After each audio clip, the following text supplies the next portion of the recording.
His name was Beckett Hale, though I didn't catch that until later, when the rain had eased to a drizzle and we'd pulled into the all-night Shell station on the edge of Philly's sprawl. I was Isaiah Carter, 22, junior at Temple University, chasing a communications degree and a spot on the soccer team that felt more like a lifeline than a dream. Practice had run late that night, coach drilling us on corner kicks until the floodlights buzzed like angry hornets, and I'd pushed the tank too far, figuring I could nurse it home to my off-campus apartment in North Philly. Stupid. Always was when it came to cutting corners. Beckett killed the cruiser's engine with a flick of his wrist, the dashboard glow casting shadows across his jawline, sharp as a switchblade.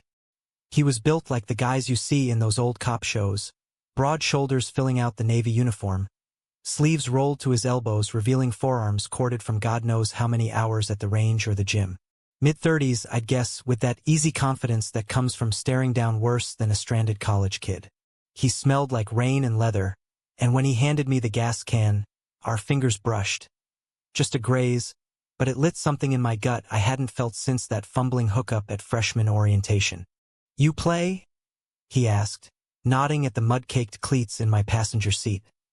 His voice casual but eyes scanning me like he was reading a suspect's rap sheet. "Soccer. Midfielder. Nothing pro.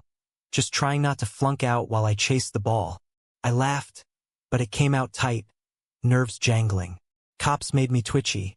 Growing up black in Baltimore, you learn quick that blue lights aren't always benevolent. But Beckett?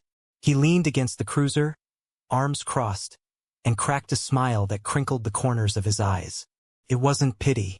It was interest. We gassed up in silence at first, the pump clicking like a metronome to the storm's fading rhythm. He paid, insisted, waving off my crumpled 20 like it was lint, and as we drove back to my car, the radio crackled with dispatch chatter. Domestic in Fishtown, fender bender on a 95. Real life grinding on. But in that bubble of his cruiser, it felt distant, like we were the only two souls under the bruised sky. "So, Isaiah," he said, drawing out my name like he was tasting it. "What's a guy like you doing out here alone on a night like this? Got a girl waiting up? Worrying?" The question hung there, loaded. I shifted in the seat, the vinyl creaking under me. No girl. Never had been. But telling a straight-laced Philly PD officer you're gay? In the dead of night, with your heart doing flips? Nah. Just me and my Netflix queue, I quipped, forcing levity. Binge-watching true crime to remind myself not to end up on one. He chuckled, low and warm, and glanced over. Too long. Maybe. Smart. Worlds full of plot twists. Then softer. "You know, I used to play ball. Football back in high school. State semis. Dreamed of Penn State till a knee blew out senior year. That cracked me open a bit. Vulnerability from a cop. Rare as a fair traffic stop in my old neighborhood. Sucks. But hey, you're out here saving stranded midfielders. Hero shit." The station lights flickered as we pulled up to my Civic, the gas can sloshing between us. He got out, helped me pour it in, our shoulders bumping in the tight space. Close. Too close. I caught a whiff of his aftershave, cedar and something sharper, like whiskey, and my pulse kicked up. When the tank was full, he straightened, wiped his hands on his pants, and fixed me with that gaze again. "Drive safe, Isaiah. And next time, fill up before the universe conspires against you." He handed me his card, Sergeant Beckett Hale, Community Outreach Division. Fingers lingering on mine. "Call if you need a tow. Or coffee." I nodded, throat dry, and watched his taillights swallow the rain-slick road. That night, back in my shoebox apartment with peeling wallpaper and a roommate snoring through the thin walls, I couldn't sleep. His card burned a hole in my wallet. Plot twist, he'd said. Yeah. This one was rewriting my whole damn script. The next week blurred by in a haze of lectures, drills, and dodged questions from my boys on the team about why I was grinning like an idiot during sprints. Jamal, my defender and the only one who'd clocked my secret back in freshman year, cornered me in the locker room after Tuesday practice. Steam hung thick from the showers, the air ripe with Axe body spray and unspoken bro code. "Spill Z," he said, towel slung low, eyes narrowing. You've been floating around like you hit the lottery. Or got laid. I snorted, shoving my shin guards into my bag. Neither, man. Just met someone. The words tasted foreign, thrilling. Jamal raised a brow, waiting. He knew my deal, no judgment, just solid. Kop. Pulled me over when I ran dry last week. Gave me a lift. Kinda clicked. Jamal whistled low. Kop. Dem, zee.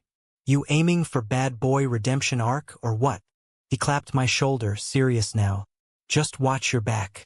Pigs got their own closets, you feel me? I felt it. Deep. But when I texted Beckett that Thursday, casual. Coffee? My treat for the rescue. And he replied instant. Rittenhouse Square, 7 p.m. Black, 2 sugars. I shoved the warning down. Optimism's a hell of a drug. He was already there when I rolled up, leaning against a lamppost in civvies. Faded Levi's hugging his thighs, a gray Henley stretched across his chest, scuffed boots planted wide. No badge, but the stance screamed authority. The square buzzed, joggers, dog walkers, the distant hum of traffic on Walnut Street.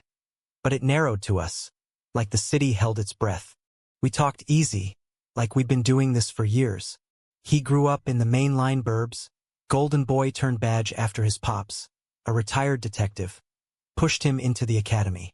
Divorced parents, a little sister in nursing school, a stray tabby named Whiskey he pretended not to love. I spilled about Baltimore roots, the move north chasing scholarships, the itch to write sports pieces for ESPN someday. Laughter came quick, his dry wit cutting through my sarcasm like it was made for it.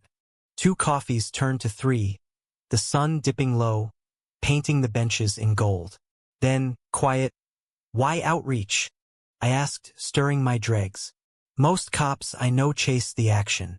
He looked out at the fountain, water sheeting silver. Action's overrated. Burned out on it young, sweat stint, too many ghosts. Outreach. It's about the long game. Building bridges where folks see us as the enemy. His eyes met mine, heavy. Like with you. Stranded kid in the rain? Could have been a stat.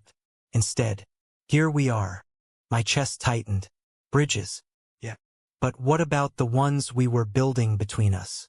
I wanted to ask, but the words stuck. Instead, I bumped his knee under the table, accidental then not. He didn't pull away. That spark? It ignited slow, then fierce. Dates blurred into weeks. Stolen hours at dive bars in Fishtown, where he'd nurse a youngling and I'd ramble about game theory and soccer. Walks along the Schuylkill, his hand brushing mine in the crowd. Late-night drives in his unmarked Charger, radio low on Springsteen, his thumb tracing my knuckles when the roads emptied. He was out to his family, he said once, over greasy cheesesteaks at Pat's, voice low, eyes on his fries. Came out at 25. Mom cried, Dad. Well, he bought me a beer.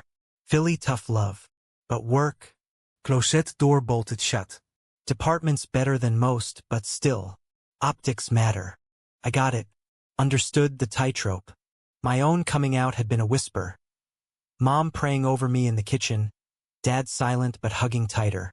The team? Mostly chill thanks to Jamal's shield. But love? Real, bone deep? I chased flings, ghosts in apps and bars. Beckett felt solid. Real. By month 2 it was us against the world. Or so I thought. He crashed at my place after a double shift, uniform traded for sweats, head on my pillow smelling of his shampoo. We'd talk till dawn, his fears of burnout, my dread of postgrad limbo. Kisses started tentative, deepened to anchors. No rush, no frenzy. Just us, mapping each other like undiscovered country. But cracks show in the best facades. It started small. Canceled plans, vague texts about department bullshit. Then, one Friday after a brutal match, we lost to Penn State, my assist the only bright spot. I waited at the usual spot, La Colombe on South Street, 40 minutes ticking by like accusations. My phone buzzed, stuck at the precinct. Rain check. I stared at the screen. Rain starting again outside the window. Rain check. Like we were weather. Something twisted in me, sharp and unfamiliar. Doubt. Little did I know the storm was just brewing. The doubt festered like an untreated blister. rubbing raw with every unanswered call. I threw myself into finals prep, burying the hurt under flashcards and film study, dissecting plays from the '94 World Cup like it could rewrite my own fumbles. Soccer was my therapy, the field a green confessional where I could outrun the what-ifs. But Beckett lingered in every quiet moment. The way his laugh rumbled like thunder, how he'd murmur "good game, champ" after a win, thumbing the sweat from my brow. Jamal noticed first, during our weekly pickup game at FDR Park. I was off, shanks and mistime traps, cursing under my breath.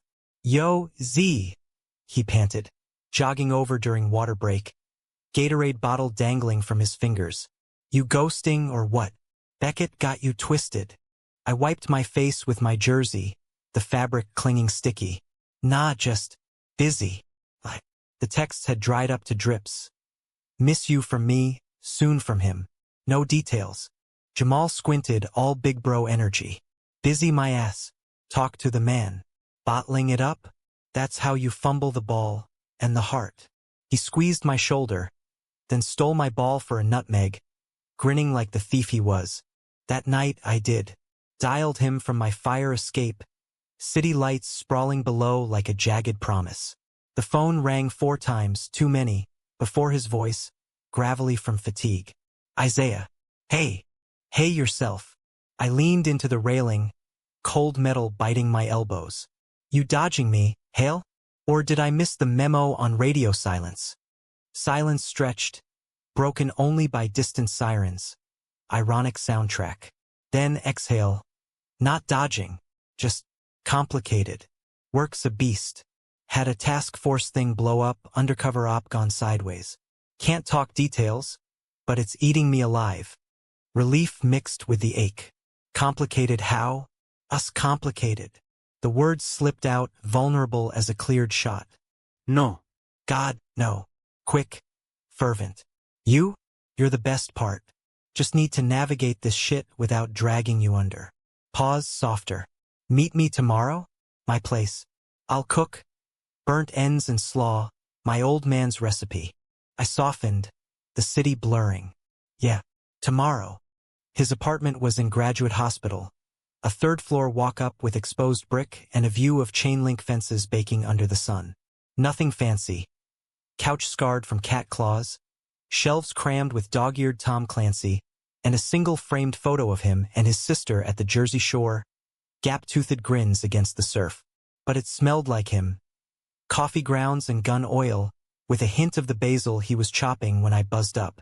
He pulled me inside before the door fully opened, hands framing my face, mouth crashing into mine like he'd been starving. Apology in every press, every hitch of breath. We broke apart gasping, foreheads touching. "I'm sorry," he murmured, thumb tracing my jaw. "Should have looped you in. Won't happen again." Dinner was redemption. Ribs falling off the bone, cornbread crumbly and sweet. Us cross-legged on the floor with plates balanced on knees, trading stories like currency. He opened up about the op, vague strokes, a dealer ring in Kensington bleeding into his beat, how it unearthed ghosts from his sweat days, a partner lost to friendly fire. "Makes you question everything," he said, eyes distant. "Who you trust, what you're fighting for." I set my plate aside, shifted closer. "You're fighting for the bridges, remember? And this," I gestured between us, heart hammering. "This is one worth the long game." His smile was slow, sunrise over the skyline. "Damn right. That night we didn't rush. Just held on. Bodies tangled in sheets that smelled of fresh laundry and possibility. Whispers weaving dreams till sleep claimed us. But the idol cracked wide a week later, on a muggy Tuesday that reeked of asphalt and unrest. I was grinding through a shift at the campus rec center, tutoring freshmen on public speaking, my minor league gig to pad the tuition loans, when my phone lit up. Not Beckett. Unknown number, but the text, "We need to talk." About Sergeant Hale. "Meet me, Pats. 8 p.m. Eh? My thumb hovered, delete itching. Probably spam or a wrong number. But curiosity's a bitch, and by 8, I was sliding into a booth at Pat's. The sizzle of grills and shouts of, "Whiz-wit?" A chaotic hymn. She was already there, Early 40s, blonde bob razor sharp, navy blazer over a silk blouse, nursing a water like it offended her. Elena, she said, extending a manicured hand. Beckett's ex-wife. The world tilted. Ex-wife. He'd mentioned the divorce. Amicable years back, no kids, just drifted apart. But her eyes, cool as cut glass, said otherwise. You must be the boy toy, she started. No preamble, voice honed from boardrooms or courtrooms. I couldn't tell. Isaiah, right? Goo. He always did go for the earnest types. Heat flooded my face, defensive walls slamming up. Lady, you got the wrong guy. Beckett and I. Save it. She slid a photo across the table. Him, Beckett, arm around her waist at some gala, laughing under chandeliers. Timestamp. 3 months ago. Before us. We're not divorced. Separated, technically. But he's been playing house with you while stringing me along. Therapy sessions. Working on us, all bullshit. I found the texts. The late nights. My stomach plummeted. The cheesesteak I'd scarfed turning to lead. Lies. The canceled plans. The complications. Not work. Her. Why tell me? I managed voice a rasp. Because I'm done being the fool. Her laugh was brittle, shattering. And you? Deserve better than a closet case cop who can't pick a lane. She stood, tossing a 20 on the table. Cut your losses, kid. Before he breaks you worse than he broke me. I stumbled out into the neon haze of South Street. Rain threatening again.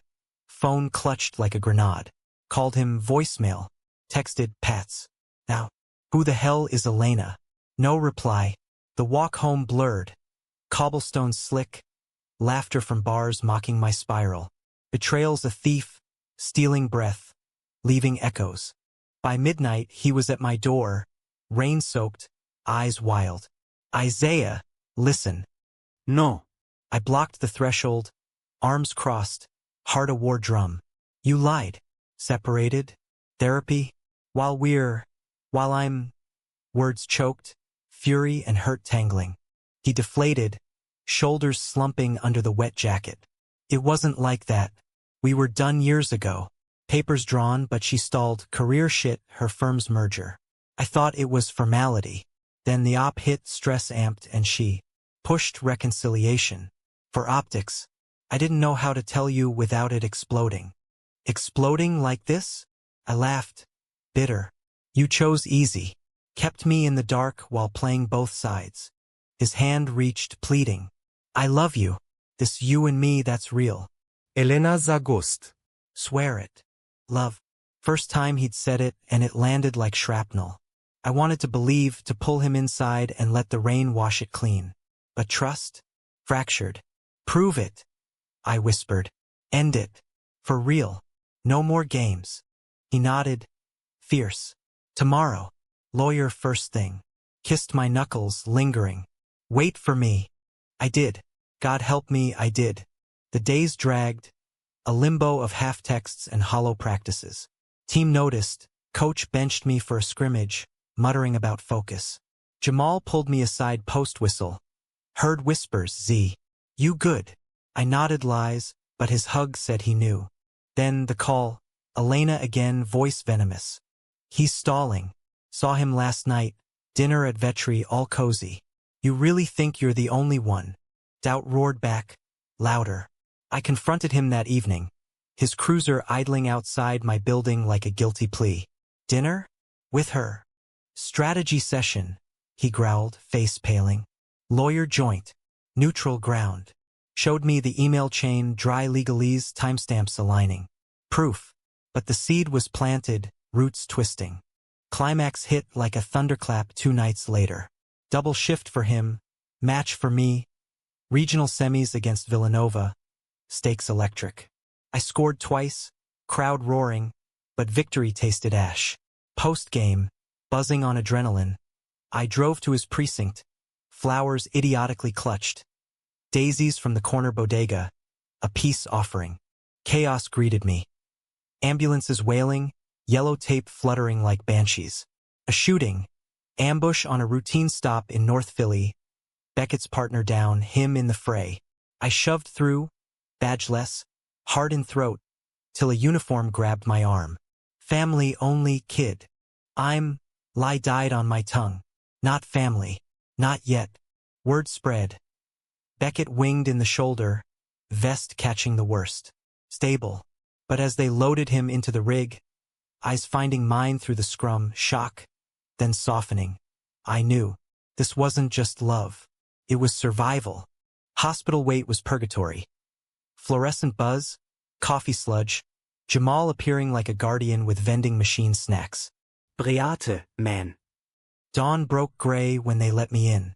He was pale, bandaged, but awake. Hazel eyes locking on mine, for drip beeping steady. You came, he rasped, hand seeking mine. Always. I squeezed, tears hot. Scared the shit out of me. Sorry about that. Weak grin. Makes the lies look small, huh? We talked then, raw, unfiltered. Elena. Papers filed that morning, her signature inked before the bullets flew. The closet. Cracking open, he'd tell the chief post-recuperation. No more half-lives. Not with you. Relief crashed, sweeping doubt away. But betrayal's scar lingered. A reminder. Love's not a straight line. It's a gauntlet. Recovery stretched summer into a slow burn. Beckett sidelined on desk duty. Me juggling summer classes and a gig writing recaps for the Temple paper. We rebuilt deliberate. No grand gestures, just the quiet work of trust. Mornings at his place turned ritual. Me brewing coffee strong as his will. Him quizzing me on op-ed drafts while Whiskey the cat curled between us. Evenings on the Schuylkill Trail, his arm in a sling. My pace matched to his limp, talking futures like architects. You're gonna kill it at ESPN, he'd say, bumping my hip. Voice like yours? They'll beg. I'd roll my eyes, but beam inside. And you? Back to the streets? Bridge builder. Outreach captain, maybe. Show the rookies how it's done. His wink promised more. Us woven into that vision. Elena faded to footnote. Final decree in August. Her moving to D.C. for a partner track job. No drama, just closure. But the real test came Labor Day weekend. A backyard barbecue at his sister's in Ardmore. First time meeting the family proper. Nerves chewed me up. What if the hazel eyes skipped judgment? What if the main line polish saw right through my row house grit? Beckett sensed it, squeezing my hand in the charger. They're gonna love you. Sarah's been grilling me for deets since the hospital. He paused, serious. And if not, their loss. You're my endgame.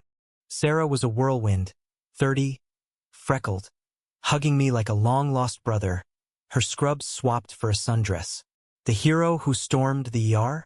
Beck's been mooning over you for months. Their dad, grizzled with a detective squint, clapped my back over ribs and beans. Heard you play ball. Eagles fan.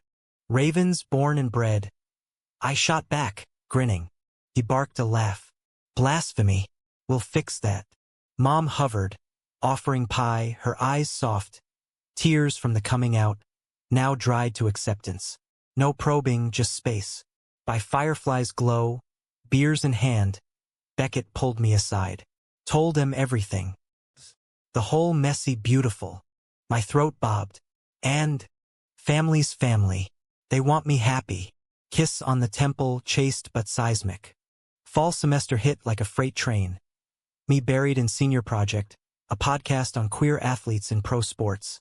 Him cleared for light patrol, the sling shed like old skin. But harmony's fragile, and Philly's pulse quickened with election fever. Protests flaring in Center City. Tensions spiking between badges and badges haters. Beckett caught the brunt. Media hounding outreach for reform optics. Brass breathing down his neck. One night, post-protest cleanup, he came home hollow-eyed, badge tossed on the counter like trash. Kid threw a bottle at the line. Missed, but close. Reminded me why I almost quit. I pulled him to the couch, legs tangled. You're the good one. The bridge. Don't let the noise drown it. He buried his face in my neck, breath shuddering. What if I'm not enough? For them. For you. I tilted his chin, fierce. Enough? You're everything. Kiss to seal it, slow and sure. Winter crept in, snow dusting the Ben Franklin Bridge like powdered sugar on regret. Christmas was ours. Tree half-strung in my apartment, Jamal and the team crashing with eggnog and bad karaoke. Beckett fit seamless, trading jabs with Jamal over fantasy football, slow dancing me in the kitchen to Marvin Gaye when the crowd thinned. "This," he whispered, hands splayed on my back, "this is home. But humanism's not fairy tale. It's the grit in the gears." Spring brought my thesis defense, nailing it, panel applauding the vulnerability in my voiceovers. Beckett beamed from the back row, flowers waiting. Then his promotion, lieutenant, outreach lead. Celebration at Dirty Frank's, shots lined up, toasts ringing. Yet under the cheers, shadows stirred. A leaked memo, department pushing traditional values training, whispers of anti-LGBT pushback from old guard. Beckett confided over late-night takeout. Chief's neutral, but the suits upstairs? Nervous about optics. Might bench the coming-out talk. Anger flared. Hot. "Fuck optics. You're not hiding." He nodded, but doubt flickered. Old habits, the cop's calculus of risk. "For now. Till it's safe." Safe. The word soured. Echoed Elena's warnings, the rain-slick night we'd met. I confronted it head-on, over diner #1 gray morning. This us? Or performance? His fork stilled, eyes searching. Us, always. But the job is a machine. Grind you down if you're not careful. Then fight the machine. Passion surged. Be the change, Beck. Or what's the point? He reached across, palm cupping mine. You're right. Talk to the union rep tomorrow. Full disclosure. Pride swelled, but so did fear. The world's not kind to those who swing the wrecking ball. Climax revisited in June. Heat wave choking the city. AC units wheezing like asthmatics. A rally downtown. Pride march spillover. Cops kettling the edges. Beckett on point, vest bulky, face set. I watched from the fringe, heart in my throat. When it popped, bottle arcing, shattering at his feet. Chaos erupted, shouts, swings, tear gas canisters hissing. He went down in the melee, boot caught, baton lost. I shoved through, yelling his name, till gloved hands yanked me back. Stay clear. But then gunshot sharp as heartbreak. Not his. A protester winged, medics swarming. In the aftermath, precinct buzzing like a hive. He found me in the waiting area. And scathed, but shell-shocked. Close one, he muttered, slumping beside me. Kid was scared. Meant for the sky. I gripped his knee. Enough. Eyes met. Resolute. Yeah. Next day, press conference. Him at the podium, uniform crisp, voice steady. I'm gay, proud, and committed to serving all Philadelphians, without fear or favor. Flashes popped, questions flew, but he held, my hand invisible but iron in his pocket. Backlash hit, trolls online, grumbles in the ranks. But support surged, chiefs nod, sister's viral tweet. Even dad's quiet, proud of you, son. Elena? Curt email, well played. Be happy. Graduation came soft, cap and gown in the Lyakura's swarm. Beckett in the stands, tie loosened, cheering loudest. Diploma in hand, I found him after hug-crushing, kiss brazen under the arches. ESPN scout emailed. I whispered. Internship. DC. His grin faltered, then steadied. Go kill it. I'll follow. Outreach needs satellites. We drove out that fall, U-Haul rattling behind the Charger, whiskey yowling in the back. DC glittered, monuments stark against the sky, new beats to learn. Betrayal's scar? Faded to lesson. Love's not absence of storm, but dancing in it. Years on, podcast booming, him consulting for national reform, we host barbecues in our row house, Jamal ribbing, Sarah's kids chasing fireflies. Humanistic end? Not tidy bow, but earned peace. The boy who ran out of gas found his way home, in hazel eyes under bruised skies. And every rainy night, when thunder rolls, I remember. Hop in. Best decision I never planned.